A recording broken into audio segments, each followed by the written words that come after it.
Olá, sabe, toda nação tem uma espécie de manual de regras, né? Um documento fundamental que diz quem ela é e como funciona. E no caso do Brasil, esse projeto já foi reescrito várias e várias vezes. Hoje a gente vai mergulhar na história e na estrutura por trás das constituições brasileiras.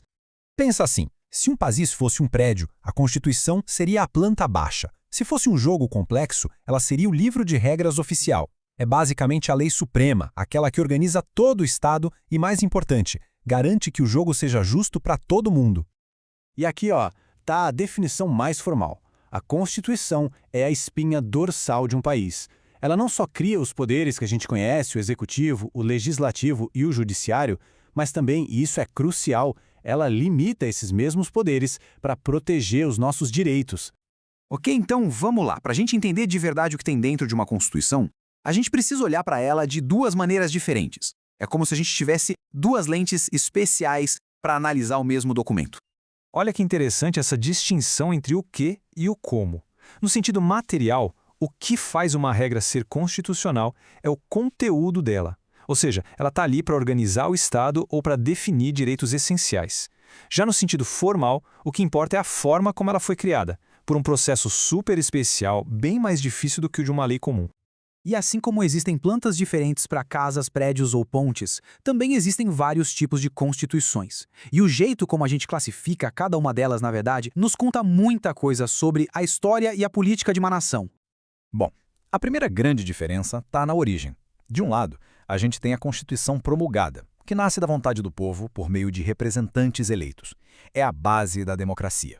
Do outro lado, tem a outorgada, que é imposta de cima para baixo por um governante ou um regime, sem nenhuma consulta popular. É um ato de poder, não de consenso. E para mudar as regras do jogo, é fácil ou difícil? Uma Constituição rígida é como se fosse o alicerce de um prédio. Ela foi feita para durar e é super difícil de alterar, o que dá mais estabilidade para o país. Já uma Constituição flexível pode ser mudada com a mesma facilidade que uma lei qualquer, o que a torna mais adaptável, claro, mas talvez menos estável. E por último, tem a questão do tamanho. Uma constituição analítica é tipo um manual de instruções gigante, super detalhado, que tenta prever e regular de tudo um pouco. Já a sintética é mais um guia de princípios, sabe? Curta, direta ao ponto, deixando os detalhes para as leis do dia a dia. Agora que a gente já tem essas ferramentas, que tal uma viagem rápida pela história do Brasil? Vamos dar uma olhada nos diferentes projetos de nação que a gente já teve. Cada Constituição é um verdadeiro retrato da sua época. Olha só o padrão que se forma. A gente começa com uma Constituição outorgada, imposta pelo imperador.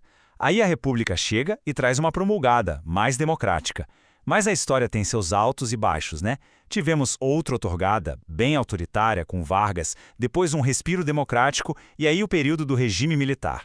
A Constituição de 1988 que a gente tem hoje é uma resposta direta a todo esse passado.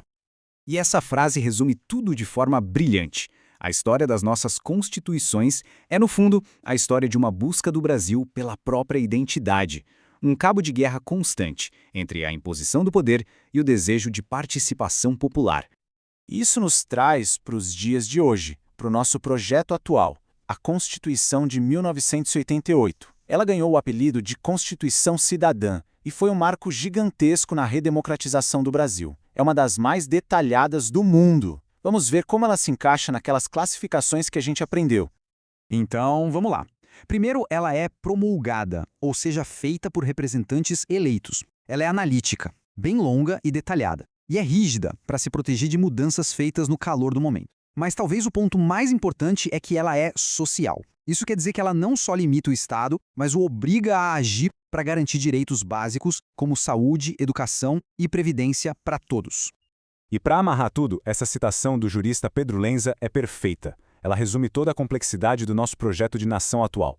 Cada uma dessas palavras descreve uma peça fundamental que define não só a lei, mas a própria sociedade que ela tenta organizar e proteger. E para fechar, fica aqui uma reflexão. Uma Constituição é um documento vivo, que respira e se adapta com o tempo. A versão de 88 representa um capítulo de estabilidade e de muitos direitos. Mas será que ela é a versão final? Ou é só mais uma etapa na construção contínua da nossa nação? Bom, a história ainda está sendo escrita.